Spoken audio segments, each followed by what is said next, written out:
Cae la tarde y en un rincón de la ciudad, en un pequeño jardín, alguien cuenta una historia, reflexiona en voz baja o conversa, paseándose bajo los árboles. Es hora de volver a casa, bajar la velocidad y darle tiempo al tiempo. Christian Warnken nos abre la verja de su jardín para que respiremos aire puro y oxigenemos el espíritu. En Pauta, aquí comienza Desde el Jardín. Lo esencial de toda exploración será volver al propio jardín y ver las cosas por primera vez, decía el poeta T.S. Eliot. Queridos y queridas radiovidentes que nos escuchan en Antofagasta, en Temuco, en Valparaíso, Viña del Mar, Santiago, los que nos siguen por Spotify. Uy, nos siguen muchísimos por Spotify, y también por pauta.cl. Estoy abriendo la verja de madera de mi jardín de manera puntual hoy, 24 de marzo del año 2022. ¿Le ha pasado alguna vez de ir a un museo, detenerse ante alguna pintura o cuadro sublime, o escuchar a lo mejor una sinfonía o un poema que lo emocione a tal manera que le llegue a producir casi los síntomas de un ataque de pánico, o sea, palpitaciones, sudoraciones, etcétera? Bueno, eso significa que usted padece del así llamado síndrome Stendhal, descrito por una psiquiatra italiana. Stendhal, que naciera el 23 de marzo que muriera el 23 de marzo de 1841 en París, porque en realidad había nacido en Grenoble, escribe: estaba en una especie de éxtasis ante la idea de encontrarme en Florencia y por la proximidad de aquellos grandes hombres cuyas tumbas acababa de visitar, absorto en la contemplación de la belleza sublime. Había llegado aquí el punto de emoción en el que uno experimenta sensaciones celestiales. Todo le hablaba tan vivamente a mi alma. Ah, si tan solo pudiera olvidarlo. El corazón me palpitaba, lo que en Berlín se conoce como nervios. Mi vida se drenaba, caminaba con miedo de caerme, dice Stendhal en 1817 en su libro Roma, Nápoles y Florencia, un ensayo muy original donde se mezclan sus recuerdos personales con las anotaciones de viajero. Ese es Stendhal, y el síndrome que les describí antes es el síndrome Stendhal. Y para hablar de este escritor francés, conocido entre los amantes y lectores de la buena literatura francesa universal, de las buenas novelas, pero sobre todo yo diría por un grupo bien especial, yo diría casi una cofradía a estas alturas, de lectores de su obra, de quienes siguen leyendo Stendhal, nos va a visitar a nuestro jardín un novelista chileno, narrador, poeta, doctor en literatura, profesor de literatura de la Universidad Diego Portales, Mauricio Lectorat, autor de estas novelas: Pequeños cementerios bajo la luna, La burla del tiempo, que consiguió el premio Seix Barral el año 2004, Las islas que nos van quedando, 2009. Mauricio, miembro número 1 en Chile de la cofradía de lectores de Stendhal, muy buenas tardes y bienvenido a este pequeño y humilde jardín. Hola Cristian, gracias por la invitación. Encantado de estar contigo y con ustedes. Oye Mauricio, Paul Valéry decía: con Stendhal no se terminará jamás. ¿Exageraba? A ver, ¿cuál es para ti la grandeza de este escritor? Algunos lo han llamado uno de los padres de la novela moderna, que hace que valga la pena volver a leerlo y leerlo hoy, incluso lectores que a lo mejor nunca han escuchado ni su nombre. Bueno, Stendhal es un gran escritor de cámara, diría yo, un escritor para enormes minorías, por varias razones. En primer lugar, porque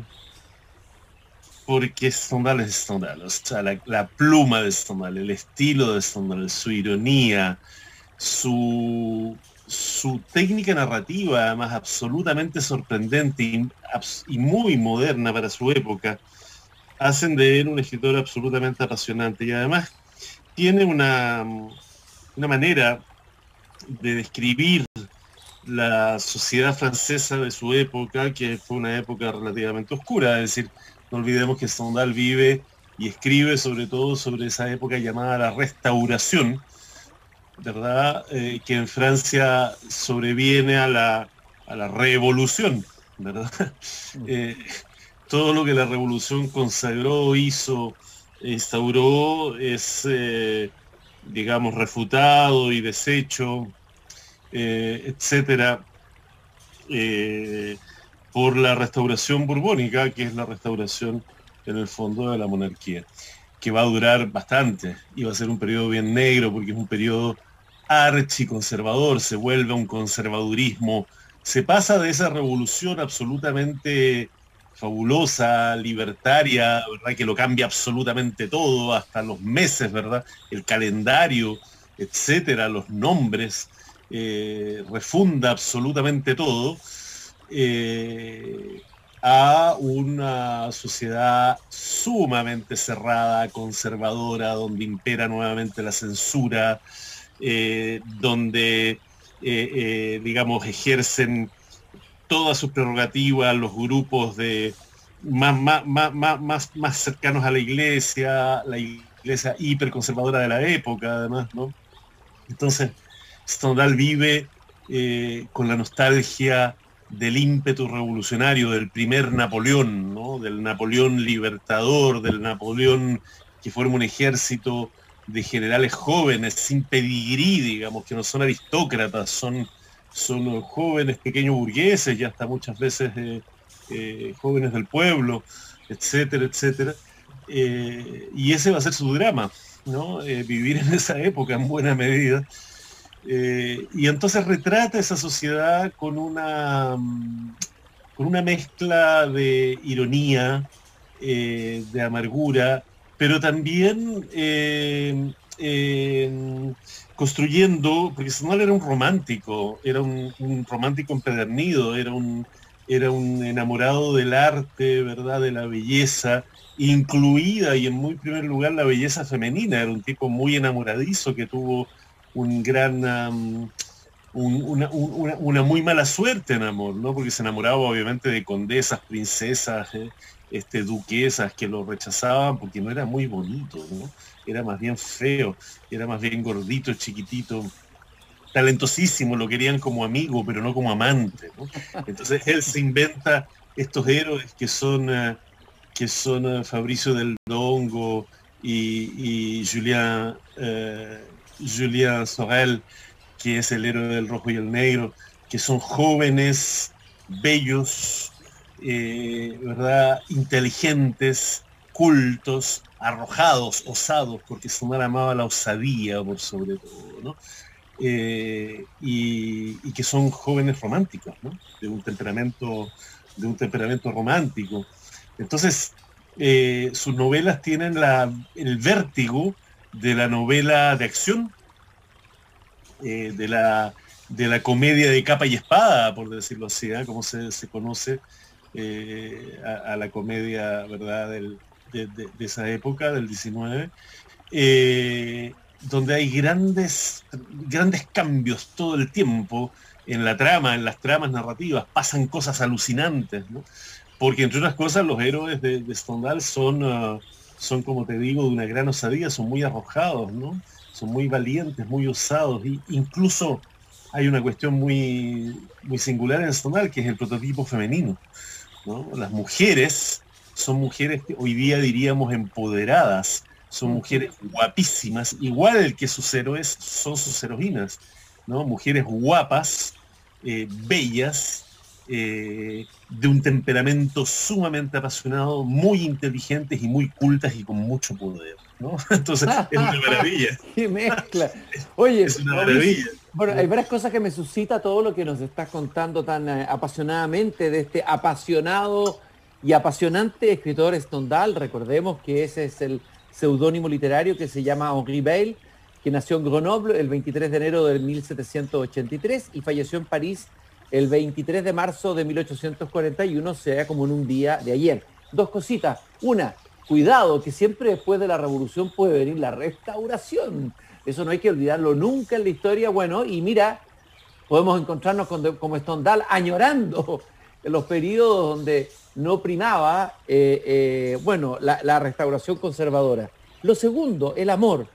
Bueno, tú dijiste que un novelista de personajes apasionados es un amante de alguna manera fracasado, frustrado él en su vida, pero escribió como un ensayo que es sobre el amor. O sea, fue un tema sobre el que no solo estuvo en sus novelas, sino que escribió, teorizó, pensó el amor o el amor-pasión, ¿no, Mauricio? De hecho, quiero regalar una pequeña florecita, una cita que me parece extraordinaria.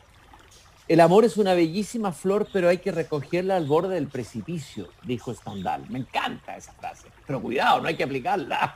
No hay que aplicarla mucho porque es peligroso, sobre todo para personas que ya tenemos una edad cierta, ¿no, Mauricio? Pues sin duda alguna. El amor es el gran tema stendhaliano.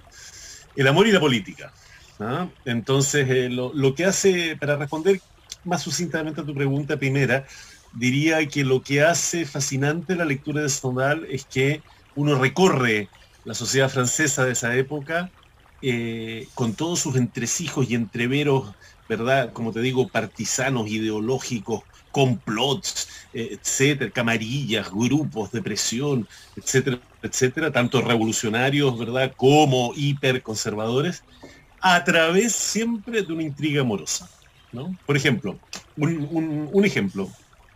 Hay un breve relato que se llama Vanina Vanini, ¿verdad?, de Stendhal, que yo tuve el gran placer de traducir hace algunos años con un editor español que quebró, o sea que no se publicó. Pero bueno, puedo decir que tuve el privilegio de traducir a Stendhal. Y en ese relato está, yo siempre lo doy a leer porque ahí está todo Stendhal, está toda su manera de componer novelísticamente, ¿no? ¿Quién es Vanina Vanini? Vanina Vanini es una princesa romana, muy joven, muy bella, muy guapa, muy inteligente, muy culta, pero cuando digo bella, el cuento es una novela, es un cuentecito largo, se abre con un baile, ¿verdad?, que da el príncipe Vanini, que es su padre, en su palacio romano, y ella obviamente reina, ¿verdad?, por su belleza, por sobre todas las grandes bellezas europeas que se daban cita en ese baile, ¿verdad?, tan principal y principesco. Pero se enamora de un joven revolucionario pobre, ¿verdad? Pero de un joven Carbonari, que eran los que defendían la libertad, ¿verdad?, de Italia, y claro, va a dejarlo todo por él, ¿no? Va a desafiar a la sociedad, a su sociedad, a su medio social, va incluso a sobornar, ¿verdad?, al obispo de la curia romana, ¿verdad?, o uno de los tantos obispos del Vaticano, pero el más en vista en Roma, que va a vestirse de hombre y irrumpe en su cuarto vestida de hombre, ¿no? Y para chantajearlo, porque ella le sabe muchos secretos al obispo, ¿no?, para que deje en libertad a su amado, ¿no? Y entonces se saca la peluca de hombre y tal, y aparece ella y tiene una conversación con el obispo que es absolutamente magnífica. Al obispo no le queda más que reconocer que sí, es un corrupto, es un desviado, es un etcétera, etcétera, ¿no? Entonces hay ahí una visión muy descarnada de la sociedad, muy realista, digamos, de la sociedad francesa, en este caso, con todos sus lados oscuros, negros, sórdidos, ¿verdad? Pero llevado la narratividad, digamos, el motor de la narrativa está llevado por un personaje absolutamente romántico, ¿no?, que actúa por pasión, por amor ceguecido, ciego, total, absoluto, ¿no? Oye, Mauricio, Tolstoy, entre otros, hay Balzac, pero también Georges Genot, un escritor que a mí me gusta mucho, que tiene una novela, El húsar sobre el tejado, que es un libro de la peste en Italia. y que es un libro stendhaliano de alguna manera, y un héroe italiano, admiraba profundamente y lo marcó profundamente Stendhal en la segunda parte de su obra. Son escritores, bueno, Balzac decía, Tolstoy, caía de rodillas ante Stendhal, ¿no? ¿Por qué caemos de rodillas? Tú has dado algunos elementos históricos. Si uno lo compara y lo coloca en relación a Balzac, del que hemos hablado otras veces aquí, Honoré de Balzac, ¿no? Uno coloca Honoré de Balzac, coloca Flaubert y coloca Stendhal, para colocar una tríada. ¿Qué es lo que tiene Stendhal que no tiene Balzac y que no tiene Flaubert? O sea, te debería leer un párrafo. Te debería leer un párrafo porque lo veríamos de inmediato. Lo que tiene Stendhal es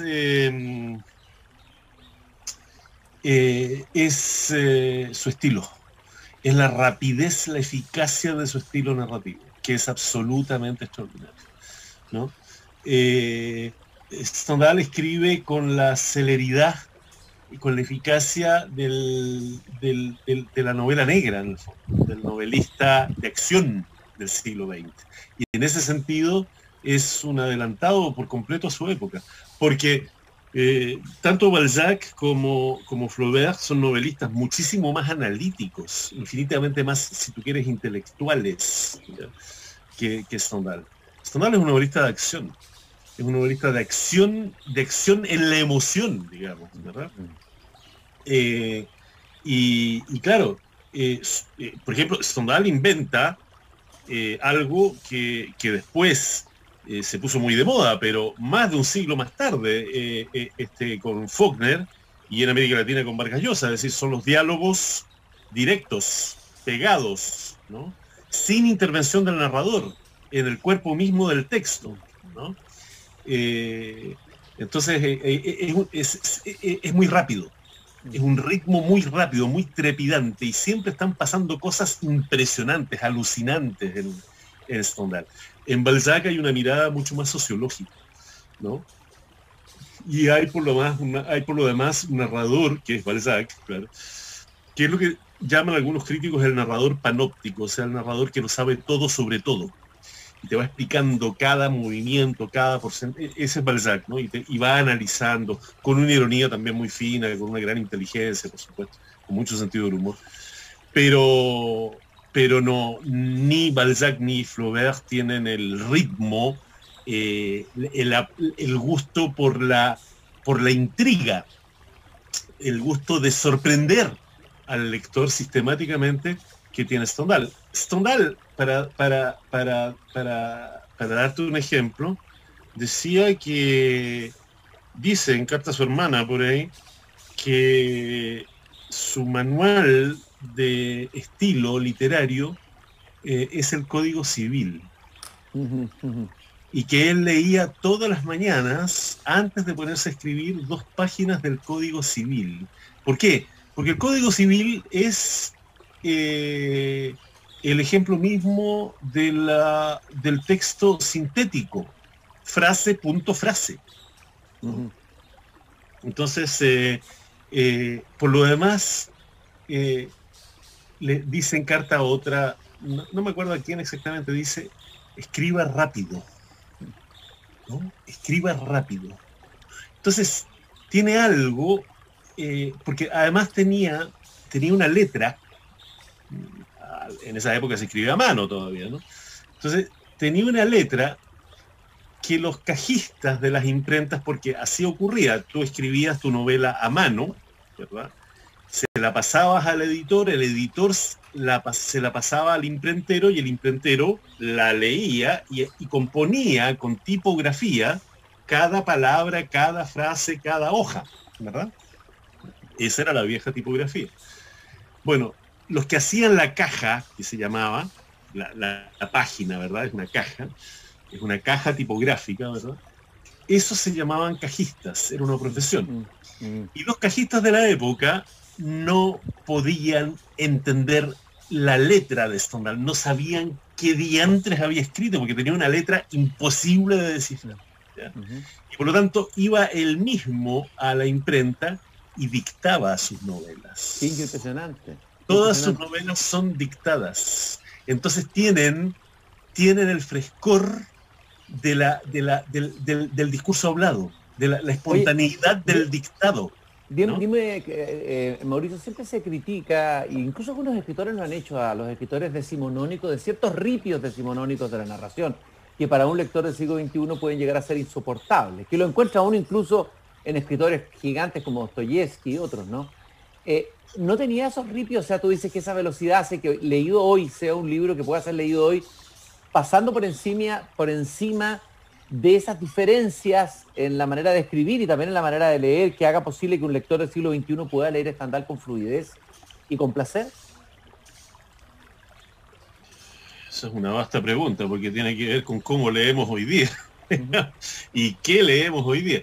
Pero yo diría que sí, porque allí donde otros escritores decimonónicos se atardan, digamos, ¿verdad? Se detienen con un detalle muy moroso en explicarte la situación, lo que está pasando, lo que pasa en ese pueblo, o sea, cuando tú lees a Balzac, tienes 20 o 30 páginas en que Balzac te está poniendo en la situación, te cuenta qué es lo que había pasado políticamente y quién es quién en ese lugar, en ese pueblo, en esa ciudad, etcétera, y por qué está pasando lo que está pasando. Y luego recién comienza la acción, ¿no? Eso es lo propio de la novela decimonónica, porque la novela decimonónica, como novela realista, tiene que convencer al lector de que lo que le está contando el escritor es verdad, ¿ya? Es real, ¿ya? Entonces el escritor se ve en la obligación de darle pruebas al lector de que la historia, el escritor le dice sistemáticamente al lector, la historia que te voy a contar es verdad, ¿ya? Y Oye, entonces Mauricio, siempre hay una introducción larguísima, morosa, claro, lenta, que hoy día no viene a cuento, porque hoy día la novela hace mucho tiempo se ha liberado de esa obligación de decir la verdad realista del siglo XIX. Pero Stendhal va muy rápido a la acción, entra muy rápido al trapo, como se dice en España, va directo a la acción muy rápido, ¿no? Te hace pequeñas, lo hace después, ¿eh? Lo va distribuyendo diferentemente en el texto. Entonces, claro, tiene una pasión por la acción. Esa acción siempre es una acción dramática, es una acción de grandes cambios. Otra cosa que dice Stendhal, detesto ser previsible, ¿no? Y es curioso porque Barthes dice, el escritor está allí donde no se le espera, ¿no? Claro. Y entonces... Bueno, estamos hablando con Mauricio Lectorat sobre Stendhal, un escritor francés del siglo XIX. ¿Y por qué estamos hablando hoy día? Porque ayer, 23 de marzo, pero de 1841, fallecía Henri Beyle, alias Stendhal, ese es su seudónimo literario, o su nuevo nombre, en la ciudad de París, a pesar de que él había nacido en Grenoble. Quiero rápidamente, así como vamos a hacer un recorrido muy rápido, pero para abrir el apetito a los lectores a que busquen y lean las novelas de Stendhal, está la novela Armancia, que fue publicada el año 1826. Yo hablé del ensayo del amor, están también los libros sobre los viajes, que son bien interesantes, los libros de los viajes por Italia, por ejemplo, y las descripciones de viajes de Stendhal de sus viajes por Italia, en Nápoles, en Florencia. Pero hablemos de las grandes novelas, de las dos grandes, por lo menos para mí como lector, no sé, tú nos dirás. Desde luego Rojinegro y La Cartuja de Parma. Brevemente me gustaría detenerme en cada uno y que nos des un atisbo, como un bocado, nos cuentes un poco de qué trata la novela, para que el lector que nos está escuchando, el auditor o radio vidente, como lo digo yo, se interese se atreva a asomarse a las páginas de Stendhal, Mauricio. Partamos por Rojo y Negro. Bueno, Rojo y Negro es una novela, a mi juicio, una de las más importantes novelas. Si hubiese que elegir, no sé, 3 o 4 o 5 novelas del 19, sin duda alguna que Rojo y Negro estaría entre ellas. Es la aventura de Julien Sorel. Julien Sorel es un joven de origen, aquí está la mirada realista de Stendhal y al mismo tiempo romántica, ¿no? Es un joven de origen muy pobre. Es hijo de un dueño de un aserradero. Los que se dedicaban a los aserraderos en el siglo XIX en Francia eran mucho más pobres que los campesinos, ¿ya? Era lo más bajo de lo bajo de de la escala social. Entonces era muy difícil escapar a ese destino. El que nacía en un aserradero, pues moría en un aserradero. Entonces, pero Julián Sorel es un tipo dotado de una prodigiosa inteligencia. De una inteligencia tal, porque así son los héroes estendalianos justamente, que se aprende la Biblia de memoria. y, y eso lo salva. Porque se transforma en un caso curiosísimo y entonces encuentra un empleo de preceptor, es decir, de profesor privado de los hijos del alcalde de la ciudad, que era como la ciudad principal, digamos, se llama Verrières en la novela, que era la ciudad donde estaba la provincia, digamos, donde estaba el aserradero. Bueno, y ahí comienza la novela. Julien Sorel se va a enamorar violentamente de Madame de Rênal, que es la mujer del alcalde, ¿verdad? A cuyos hijos él hace clases. Va a haber ahí una pasión correspondida, secreta, tremendamente violenta, ¿no? Violenta en el sentido de abrasadora, devoradora, etc. Julien Sorel va a ser poco a poco un héroe que va a ir escalando posiciones sociales, porque lo que quiere Julien Sorel es salvarse, ¿no? Es salvarse de un destino siniestro, que es ser un obrero de aserradero. Tiene una ambición literaria, tiene una ambición, digamos, personal, tiene una ambición artística, tiene una ambición de ser alguien, de conocer el mundo, etcétera, etcétera. Y entonces va a llegar a través de este periplo a ser el secretario de el Marqués de la Mole. El Marqués de la Mole es el, digamos, líder de la fracción más conservadora de la Francia reaccionaria, en París. Entonces, es la historia de un ascenso social, ¿ya? Vertiginoso, ¿no? Porque es prodigiosamente inteligente, además de muy guapo, claro, como todo héroe stendhaliano. No hay héroe ni heroína stendhaliana feo o fea, por supuesto. Obviamente se va a enamorar de la hija del Marqués de la Mole, o más bien, la hija del Marqués de la Mole se va a enamorar de él, ¿verdad?